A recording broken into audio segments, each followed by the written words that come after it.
Titan euro और फेनरिर के battle में टाइटन यूरो ने कमाल का स्टार्ट किया था, बट आगे जाके फेनरिर अपने स्पीड का इस्तेमाल करके टाइटन यूरो के अटैक को डॉज कर रहा होता है और इसके साथ ही साथ वो टाइटन यूरो को गुस्सा भी दिला रहा होता है। इसी तरह से बैटल आगे कंटिन्यू होते जाती है। जेफरिन को पता चल जाता है कि उसको स्पीड पर फोकस करना होगा क्योंकि टाइटन यूरो इसमें काफी पीछे है फेनरिर के मुकाबले, एंड इसी तरह से वह टाइटन यूरो को काफी ज्यादा थकाते जाती है। टाइटन यूरो अटैक कर करके एग्जॉस्ट हो जाता है और ऐश को भी समझ में नहीं आता है कि अब आगे क्या करना चाहिए, क्योंकि ऐश को ये तो पता था कि उसको टाइटन यूरो के पावर का इस्तेमाल करना है, ना कि स्पीड का। बट सामने से फेनरिर भी सिर्फ और सिर्फ स्पीड का इस्तेमाल कर रहा था, वो सामने से टक्कर ले ही नहीं रहा था। तो आखिर टाइटन यूरो अपने पावर का इस्तेमाल करे कैसे? ऐश कहता है टाइटन यूरो हमें अपनी स्ट्रैटेजी को बदलना होगा, कोई भी अटैक मत करो। ये सुनकर सभी लोग शॉक्ड हो जाते हैं। इवन जेफरिन को भी समझ में नहीं आता है कि ऐश क्या करना चाह रहा था, बट ऐश के ग्रैंडपा काफी हद तक समझ जाते हैं। इतने टाइम से सिर्फ और सिर्फ ऐश ही अटैक करते जा रहा था। जेफरिन और फेनरिर ने कोई भी अटैक का इस्तेमाल नहीं किया था, वो सिर्फ और सिर्फ अटैक्स को डॉज कर रहे थे। तो अब क्योंकि ऐश ने अटैक से रोक दिए थे, तो फेनरिर और जेफरिन को खुद से ही कुछ ना कुछ इनिशिएट करना होगा। ये ऐश की अच्छी स्ट्रैटेजी थी। लास्ट में जेफरिन काफी फ्रस्ट्रेट हो जाती है और कहती है फेनरिर इस्तेमाल करो फाउल प्ले अटैक का।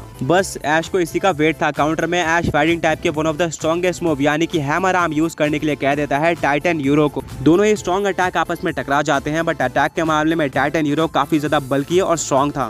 वो फेनरिर को पूरी तरह से डिस्ट्रॉय कर देता है और फेनरिर को हैवी डैमेज सहना पड़ता है। अब दोनों पोकेमॉन्स एग्जॉस्ट हो चुके थे। जेफरिन और ऐश दोनों ही काफी ज्यादा स्ट्रेटजीज का इस्तेमाल करते हैं और एंड में टाइटन यूरो और फेनरिर दोनों एक साथ जमीन पर गिर जाते हैं और बैटल टाई हो जाती है। रेफरी कहता है कि अब दोनों ही पोकेमॉन्स आगे बैटल करने के काबिल नहीं है, यानी कि ऐश और जेफरिन दोनों के दो पोकेमॉन्स हार चुके हैं। बैटल अभी भी बराबरी पर चल रही है। वेल यहाँ पर जेफरिन और ऐश दोनों में से कोई भी खुश नहीं होता है क्योंकि दोनों ही टाई नहीं चाहते थे, बल्कि अपने अपने पोकेमॉन्स को जीतते हुए देखना चाहते थे। बट अब दोनों को एक्सेप्ट करना होगा कि उनके पोकेमॉन हार चुके हैं। ऐश अपने टाइटन यूरो को पोकेबॉल के अंदर वापस लेता है, वहीं पर सामने से जेफरिन अपने फेनरिर को पोकेबॉल के अंदर वापस लेती है। दोनों ही ट्रेनर्स अपने नेक्स्ट पोकेबॉल को बाहर निकालते हैं और एक साथ टॉस कर देते हैं। ऐश के पोकेबॉल से वो पॉइजन टाइप पोकेमॉन बाहर आता है जिसको ऐश ने पहले टास्क में कैच किया था। इसका नाम वेनोस्नेक होता है, जो कि एक स्नेक के ऊपर बेस्ड पॉइजन टाइप पोकेमॉन था। दूसरी तरफ जेफरिन के पोकेबॉल से वोल्ट्यूर पोकेमॉन बाहर आता है, जो कि एक इलेक्ट्रिक और फाइटिंग टाइप का पोकेमॉन था। बैटल दोबारा से अमेजिंग होने वाली थी। अपने हर एक पोकेमॉन की तरह जेफरिन वोल्ट्यूर को भी क्लॉस इवॉल्व कर देती है, जिससे उसके फीचर्स इनहेंस हो जाते हैं। दोनों पोकेमॉन्स की बैटल फास्ट फॉरवर्ड होती है। ऐश का वेनोस्नेक, जो कि ज्यादा स्ट्रॉन्ग पोकेमॉन नहीं था, वो ज्यादा कुछ करने में सफल नहीं हो पाता है और एंड में वोल्ट्यूर कंफर्टेबली वेनोस्नेक को हरा देता है। यानी कि अब ऐश के 3 पोकेमॉन्स या फिर आधी टीम वापस जा चुकी थी, वहीं पर जेफरिन के 2 पोकेमॉन्स हारे थे। हम ये भी नहीं भूल सकते कि ऐश का चौथा या फिर सबसे स्ट्रॉन्ग पोकेमॉन सिल्वा पिथेकस भी काफी कम हेल्थ पर था। ऐश इस बैटल में काफी पीछे हो चुका था और ये सिर्फ और सिर्फ इसलिए हो रहा था क्योंकि ऐश को अपने चॉइस के पोकेमॉन्स यूज करने नहीं मिले। ऐश अपने वेनोस्नेक को पोकेबॉल के अंदर वापस लेता है। इसी तरह से बैटल प्रोसीड होते जाती है, बट ऐश अपने इनएक्सपीरियंस पोकेमॉन्स का इस्तेमाल करके कुछ खास नहीं कर पाता है और एंड में ऐश ये बैटल हार जाता है। जहाँ पर ऐश ने अपने सारे के सारे 6 पोकेमॉन्स इस्तेमाल कर लिए थे, वहीं पर जेफरिन ने सिर्फ और सिर्फ इस्तेमाल किए थे 4 पोकेमॉन्स का एंड ऐश के पूरे टीम को वाइप आउट कर दिया था। ऐश, उसके फ्रेंड्स और ग्रैंडपा काफी ज्यादा डिसअपॉइंटेड होते हैं। लगातार दूसरी बार ऐश किसी चैंपियन जिम लीडर से हारा था। ऐश और उसके फ्रेंड्स को ये देखने की ज्यादा आदत नहीं थी, जिसके चलते वो भी एक्सेप्ट नहीं कर पा रहे थे कि ऐश के साथ ये क्या हो रहा है। जेफरिन ऐश की तरफ आगे बढ़ती है और अपना हाथ आगे करके कहती है कांग्रेचुलेशन ऐश केचा, मैं तुम्हें एक काफी ज्यादा सरप्राइजिंग चीज बताना चाहती हूँ। वेल कुछ भी कर लो, तुम्हें ये बैटल हारनी ही थी क्योंकि मेरे पास ज्यादा स्ट्रॉन्ग और एक्सपीरियंस पोकेमॉन्स हैं। वहीं पर तुम पे काफी सारे लिमिटेशन है, तुम अपने चॉइस के पोकेमॉन्स का इस्तेमाल कर ही नहीं सकते हो। ऑलमोस्ट हर एक पोकेमॉन फर्स्ट बैटल में मुझसे हार ही जाता है, बट तुमने एक अचीवमेंट अचीव करी है। तुमने मेरे 3 पोकेमॉन्स यानी कि आधी टीम को अपने इनएक्सपीरियंस पोकेमॉन्स का इस्तेमाल करके हराया है। ये काफी रेयरली देखा जाता है और ये सिर्फ और सिर्फ 5 में से एक ही पोकेमॉन कर पाता है।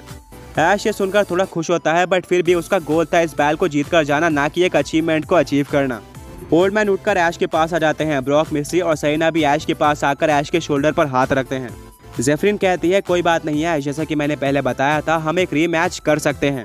हाँ, अगर तुम्हें क्लॉज बैच जीतना है, ये रीमैच कल होने वाला है और इसकी लिमिटेशंस मैं तुम्हें आज ही बता देती हूँ, जिससे तुम अपनी पोकेमॉन टीम को प्रिपेयर कर पाओ। वेल सेबर की तरह मैं पूरी लिमिटेशंस को तो नहीं हटाती हूँ, बट कुछ लिमिटेशंस जरूर कम होती है। ये सुनकर ऐश के फेस पर एक स्माइल आ जाती है और कहता है बिल्कुल, आप लिमिटेशंस को बता सकते हो। आगे बढ़ने से पहले पिछले पोकी क्विज के विनर्स ये रहे एंड आज का क्वेश्चन ये है कि चौथे चैंपियन जिम के तीसरे टास्क में ऐश ने जो सूडो लेजेंडरी पोकेमॉन कैच किया था उसका नाम क्या है।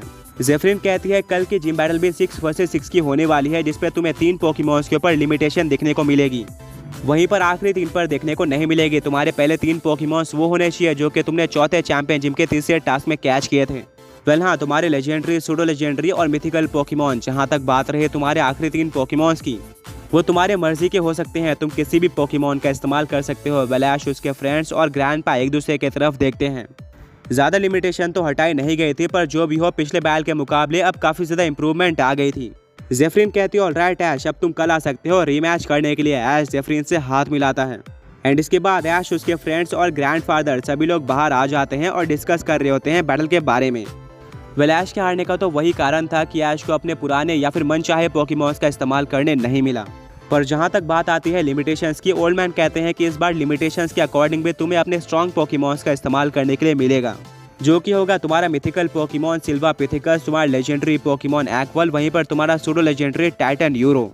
ये 3 पोकेमॉन्स कम से कम 1 या फिर 2 पोकेमॉन्स को तो हरा ही सकते हैं, और अगर इनका दिन खराब जाता है तो ये एक भी पोकेमॉन को नहीं हराएंगे। एंड इसके बाद बात आ जाएगी तुम्हारे आखिरी 3 पोकेमॉन्स के ऊपर, जिनको पूरी की पूरी बैटल संभालनी होगी। तो अब हमें पोकेमॉन सेंटर में जाकर डिस्कस करना है कि तुम्हारे 3 पोकेमॉन्स कौन से होंगे जो कि इस फाइट में पार्टिसिपेट करने वाले हैं, और इनसे तुम्हें पूरा मौका मिले इस फाइट को जीतने का। वेल सभी लोग पोकेमॉन सेंटर में पहुंचते हैं, जहां पर सबसे पहले तो ऐश अपने उन 6 पोकेमॉन्स को हील करता है जो कि जेफरिन के अगेंस्ट फाइट करके हार चुके थे। एंड ऐश कहता है कि अब तुम सब रेस्ट कर सकते हो, तुमने काफी अच्छा ट्राई किया इन एक्सपीरियंस होने के बाद भी। इसके बाद ऐश, उसके फ्रेंड्स और ग्रैंडफादर डिनर करते हैं और बैठ जाते हैं डिस्कशन करने के लिए कि ऐश के चॉइस के वो 3 पोकेमॉन कौन से होने वाले हैं जिनको वो जेफरिन के अगेंस्ट इस्तेमाल करेगा। सब काफ़ी अलग अलग ओपिनियन देते हैं, पर लास्ट में ऐश के ग्रैंडफादर का ओपिनियन ही कंसीडर किया जाता है। उन्होंने जो 3 पोकेमॉन सेलेक्ट किए थे उनको ही ऐश जेफरिन के अगेंस्ट अपने लास्ट 3 पोकेमॉन्स की तरह इस्तेमाल करने वाला था। मिस्टी कहती है कि ऐश तुम्हारे इन 3 पोकेमॉन्स पर ये पूरी की पूरी बैटल डिपेंड करती है। ऐसा कहा तो गया है, बट मेरे अकॉर्डिंग ये बैटल 6 वर्सेस 6 नहीं होने वाली है, बट ये 6 वर्सेस 3 होने वाली है, जहां पर जेफरिन के 6 क्लॉस पोकेमॉन्स मौजूद होंगे, वहीं पर तुम्हारे सिर्फ और सिर्फ 3 पोकेमॉन्स होंगे। हाँ, ये थोड़ा हार्ड तो होने वाला है, पर तुम्हें पूरी कोशिश करनी है और ये बैटल जीत कर ही वापस आना है। ऐश कहता है बिल्कुल, मुझे अपने पोकेमॉन्स के ऊपर पूरा भरोसा है, मैं ये बैटल किसी भी तरह से जीत जाऊंगा। अब रात हो चुकी थी, ऐश और इसके फ्रेंड्स सभी लोग सो जाते हैं और अगले दिन सुबह हो जाती है। इसी दिन ऐश का रीमैच होने वाला था। ऐश अपने फिस्ट को बंद करता है और कहता है पिछली बार तो मैं हार गया, बट इस बार मैं जेफरिन को मौका नहीं देने वाला हूँ जीतने का। ऐश, उसके फ्रेंड्स और ग्रैंडफादर सभी लोग रेडी हो जाते हैं और निकल जाते हैं क्लॉस जिम की तरफ।